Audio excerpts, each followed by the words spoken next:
नमस्कार, मैं हूं मृत्युंजय चौहान और आप इस वक्त मेरे साथ देख रहे हैं एसपीएन 9 न्यूज। लगातार ऐसी बातें की जा रही है कि सचिन पायलट बगावती हो गए हैं। सचिन पायलट कांग्रेस पार्टी में बगावत कर सकते हैं और कर रहे हैं। लेकिन आज हम चर्चा करने वाले हैं सचिन पायलट के पिता के बारे में। जी हाँ, तो सचिन पायलट के पिता भी एक बार ऐसे ही बगावती तेवर पहले दिखा चुके हैं और क्या उन्हीं के नक्शे कदमों पर इस वक्त सचिन पायलट चल रहे हैं। राजेश पायलट की बात हम कर रहे हैं और उनके बारे में खास बातें बताने के लिए मेरे साथ मौजूद है मेरी खास सहयोगी साक्षी। साक्षी, बहुत बहुत स्वागत है पहले तो आपका हमारे इस खास प्रोग्राम में। साक्षी, 1997 की बात है, कांग्रेस पार्टी के अध्यक्ष पद के लिए चुनाव हो रहे थे और उस वक्त ऐसा देखा गया कि अध्यक्ष पद के लिए सबसे आगे सचिन पायलट खड़े होते हैं और सचिन पायलट जिस गांधी परिवार ने राजनीति में उनकी एंट्री कराई थी उसी परिवार के खिलाफ खड़े हो जाते हैं और अध्यक्ष पद के लिए अपना नाम आगे कर देते हैं। जी जी, देखिए सचिन पायलट की बात करूं, शुरुआत से उनके परिवार जो है वो कांग्रेस से जुड़ा हुआ है। सचिन पायलट इसी वजह से कांग्रेस से और मानते भी हैं, क्योंकि जब आपको पता है आपके पूर्वज भी इसी पार्टी से जुड़े हुए थे तो आप कैसे उस पार्टी को छोड़ सकते हैं।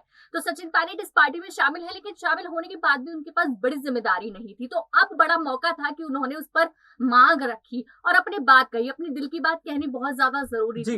अब उन्होंने अपनी मांग रखी, लेकिन आपने देखा कि उनकी मांग को पूरी नहीं किया जा रहा, जिसकी वजह से ये अंदाजा लगाया जा रहा है कि शायद वो पार्टी छोड़ दे शायद। लेकिन साक्षी, सचिन पायलट के पिता ने भी 1997 में ऐसी बगावती तेवर अपनाए थे। अब लेकिन वो भी देखिए पार्टी में बने रहे। अब सचिन पायलट ने भी ऐसे बगावती तेवर अपना रखे। अब क्या वो भी पार्टी बने रहेंगे या फिर वो देखिए जो गलती पिता ने की वो नहीं चाहेंगे उस गलती को दोहराया जाए, क्योंकि उनके पिता के हाथ भी ज्यादा कुछ नहीं लगा, बल्कि उनका तो अशोक गहलोत 36 का आंकड़ा माना जाता था। इसी वजह से क्या आज भी सचिन पायलट और अशोक गहलोत के बीच में 36 का आंकड़ा है? जी देखिए, वजह ये नहीं कि पिता की भी का भी 36 का आंकड़ा था इसलिए बेटे का भी है। बात यही है कि अशोक गहलोत के जो नेचर, उनका जो आदत है बात करने की, बैठक करने की, जिस तरह से बगावती, जिस तरह से वो काम करते हैं एक दूसरे से, जो एक बॉन्डिंग है कहीं ना कहीं शेयर नहीं हो पाती, वही चीज सचिन पायलट के पिता के साथ रही और अब वही चीज वो सचिन पायलट के साथ विचारधारा एक जैसी नहीं हो पाई। जी बिल्कुल। लेकिन साक्षी, विचारधारा देखिए, काम तो जनता के लिए करना है दोनों को, तो विचारधारा में क्या फर्क आता है? देखिए, सचिन पायलट किस तरीके से काम करना चाहते हैं या अशोक गहलोत किस तरीके से काम करना चाहते हैं, विचारधारा में फर्क क्यों देखने को मिलता है? देखिए, अगर आप जनता के लिए कोई बयान दे रहे हैं, आप कोई स्टेटमेंट दे रहे हैं जनता के सामने और उस स्टेटमेंट का जब कोई तुक ही नहीं बनता, जब कोई बात नहीं बनती और आप वैसा स्टेटमेंट दे दे तो आपसे विवाद होंगे। सचिन पायलट कुछ और बात करते हैं, गहलोत कुछ और बात करते हैं। सचिन पायलट जानते हैं कि गहलोत जो बात कर रहे हैं वो बात नहीं होगी, फिर भी उस बात को कह रहे हैं। उन्हें पता है कि जनता को क्या जरूरत है, जनता किससे मांग करती है, इस वजह से वो इस चीज पर अपनी जो है बात रखते हैं, जिसकी वजह से इनके आपसी जो संबंध है वो बिगड़ जाते हैं। इसी वजह से इनके आपसी संबंध बिगड़ जाते हैं। देखिए साक्षी, कुछ वक्त पहले कांग्रेस पार्टी में नवचिंतन शिविर का आयोजन किया गया। नवचिंतन शिविर में बात कही गई कि लगभग 50% भागीदारी युवाओं की होगी। तो क्या अब इस बयान ने, क्योंकि देखिए 50% भागीदारी युवाओं का होना मतलब सचिन पायलट को लगभग 50% हिस्सेदारी मिल जाना पार्टी में। अब इस वजह से क्या अशोक गहलोत डरते नजर आ रहे हैं? क्योंकि अशोक गहलोत के खेमे के एक मंत्री ने कहा था कि भले युवाओं की जरूरत है पार्टी को, लेकिन उसके बावजूद भी एक्सपीरियंस यानी अनुभव भी उतना ही ज्यादा जरूरी है। तो क्या अब अनुभव और युवा दोनों साथ लेकर चलेगी कांग्रेस पार्टी या फिर अब सचिन पायलट को मौका मिल चुका है कि भाई अशोक गहलोत को पछाड़ा जाए? अब देखिए, सचिन पायलट पूरी कोशिश में है कि उनको पछाड़ा जाए और कुछ करके दिखाया जाए। तभी उन्होंने अपना इस तरह का आइडिया आगे रखा कि युवा नेताओं को शामिल करने की कोशिश करेंगे तो शायद कुछ बदलाव जो है और कांग्रेस की दशा दिशा जो है वो ठीक हो जाए, जिसके लिए चिंतन शिविर रखा गया। लेकिन अगर अशोक गहलोत की मैं बात करूं कि उनको सचिन पायलट अकेले साइड कर लेंगे तो नामुमकिन है। वो इस वजह से क्योंकि अशोक गहलोत ने एक तरीके से सोनिया गांधी, राहुल गांधी के दिल में अपनी जगह बनाई हुई है।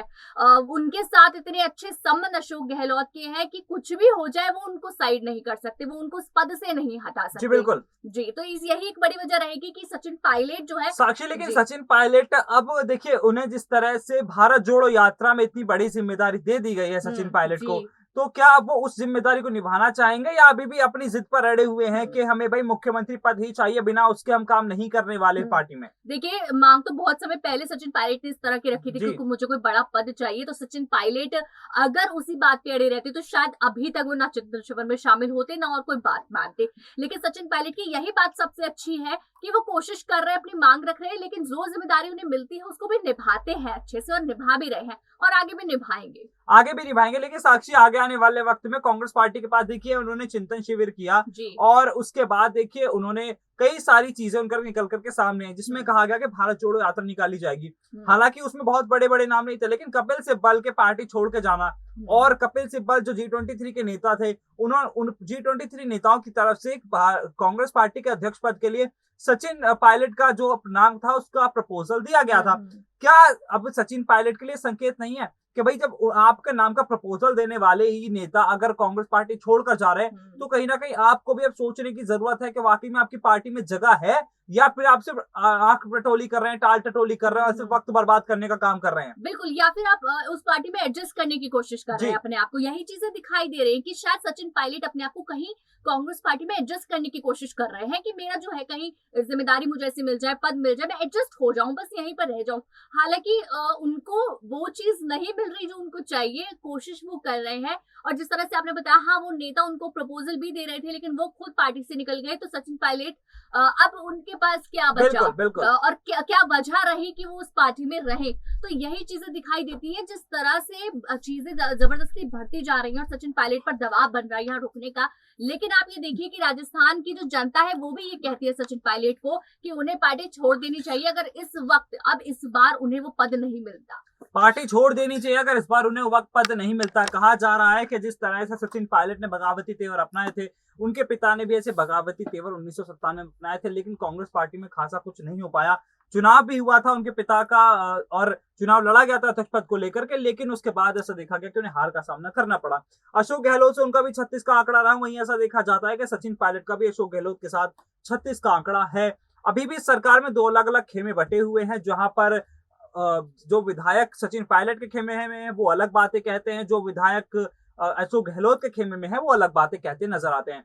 लेकिन क्या वाकई में साक्षी हालात इतने बद से बदतर हो चुके हैं कि कहीं ना कहीं अब सचिन पायलट को कांग्रेस पार्टी को सोचने की जरूरत है कि सचिन पायलट को या तो पार्टी से अलग किया जाए या फिर कांग्रेस पार्टी में सचिन पायलट को कोई बड़ी जिम्मेदारी दी जाए। बिल्कुल सोचना चाहिए। और सिर्फ कांग्रेस क्या है कि अगर हम कांग्रेस की बात एक बार सही से समझे तो यही चीज है, कांग्रेस ये नहीं देखती कि जनता मांग किसकी कर रही है, किसका चेहरा वो वहां देखना चाहती है उस पद पर, बल्कि कांग्रेस ये देखती है कि हम किसका चेहरा वहां पर दिखाना चाहते हैं जनता को। तो ये सबसे बड़ी दिक्कत है और ये चीजें नहीं होनी चाहिए, क्योंकि हमने कई लाइव सेशंस किए थे, कई हमने जो है ऑडियंस से बात की थी और काफी जनता जो है जो कि सचिन पायलट की फैन फॉलोइंग थी, उन्होंने ये बात कही और सबसे ज्यादा जो मांग थी वो सचिन पायलट को थी। राजस्थान की जनता की मैं बात कर रही हूँ, जो ये चाह रहे हैं कि अगर सचिन पायलट को बड़ा पद दिया जाता है या फिर मुख्यमंत्री पद दिया जाता है तो कांग्रेस की दशा दिशा जो राजस्थान में बिगड़ने वाली है वो ठीक हो सकती है। कांग्रेस की जो राजस्थान में दशा बिगड़ने वाली है वो ठीक रह सकती है। साफ तौर पर बताना है साक्षी का,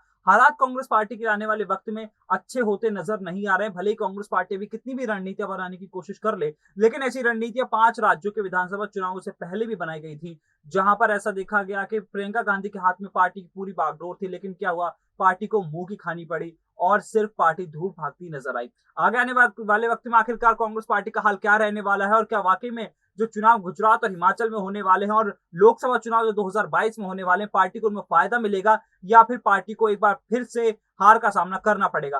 फिलहाल ये तो वक्त ही बताएगा, लेकिन आपका सभी दर्शकों का बहुत बहुत शुक्रिया और ऐसी तमाम बड़ी खबरों के लिए आप देखते रहिए SPN9 न्यूज। नमस्कार।